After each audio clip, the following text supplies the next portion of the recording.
Hello বন্ধুরা, তোমরা সবাই কেমন আছো? আশা করি সবাই ভালো আছো। আমিও ভালো আছি। আজকে একটি সাধারণ রেসিপি দেখাবো তোমাদের। মুসুর ডালের মাখা, মুসুর ডাল মাখা ভর্তা যেটা বলো। সাধারণ, তারপর একটু শেয়ার করলাম আমি যেভাবে করি, তো তোমাদের সাথে শেয়ার করলাম। তোমরা দেখো, ভালো লাগবে। এভাবে একবার করে খেয়ে দেখো, খুবই ভালো লাগবে। এর জন্য আমি কিছু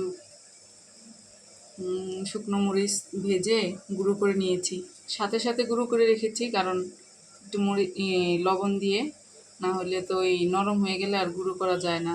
এখানে ধনে পাতা নিয়েছি কুচি করে, আর আমি গোটা রসুনকে কেটে ভেজে নিয়েছি। আর এখানে একটা পেঁয়াজ কুচি করে নিয়েছি, একটা কাঁচামরিচও দিয়ে দিয়েছি। কাঁচামরিচটা দিলে কি হয়, একটু কাঁচামরিচের গ্রানটা স্বাদটা অন্যরকম হয়।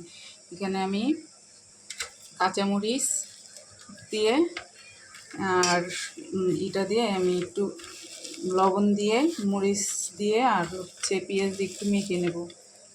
তারপরে রসুনগুলা সাথে একটু ভেজে নিয়েছি, এটা গালিয়ে নেব সাথে। তো সবগুলো এগুলো একসাথে আগে মিক্সড করে নেব, ভালো মতো মেখে নেব।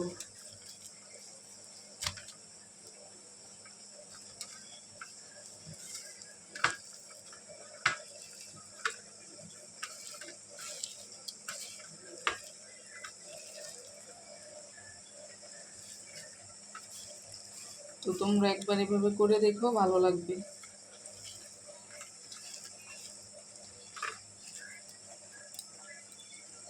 এটা মিক্স করে নিয়েছি। এখন আমি ডালের বাটিটা নিয়ে নেব। এই যে ডাল সিদ্ধ করে রেখেছি, ডালের মধ্যে এগুলো দিয়ে দেবো সব।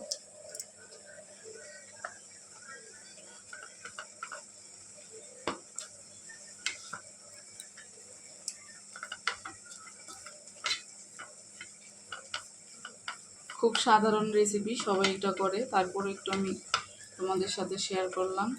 তোমরা সবাই দেখবে। আমার তো এইসব অনেক ভালো লাগে, ভর্তা, ডালের ভর্তা, সব ধরনের ভর্তা আমার অনেক ভালো লাগে খেতে। তোমাদের কেমন লাগে জানাবে। এখানে একটু সরিষার তেল নিয়ে দেব। সরিষার তেলটা অবশ্যই সরিষার তেলটা দিতে হবে। সরিষার তেল দিয়ে মাখা করলে অনেক বেশি টেস্ট হয়। আমি পরিমাণ মতো সরিষার তেল দিয়ে নিলাম। এখন মেখে নেব। দেখো, খুবই সুন্দর দেখতে হয়েছে।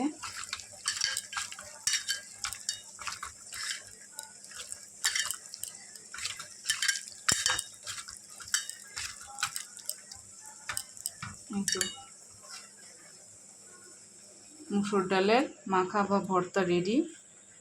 তো তোমরা সবাই জানাবে কেমন হলো।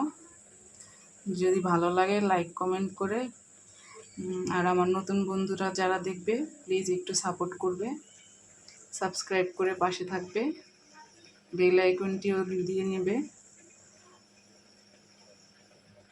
সবাইকে অসংখ্য অসংখ্য ধন্যবাদ থাকবে, যারা যারা আমার ভিডিওটি দেখবে। সবাইকে অসংখ্য অসংখ্য ধন্যবাদ, আর অনেক অনেক শুভকামনা, অনেক অনেক ভালোবাসা রইল সবার জন্য।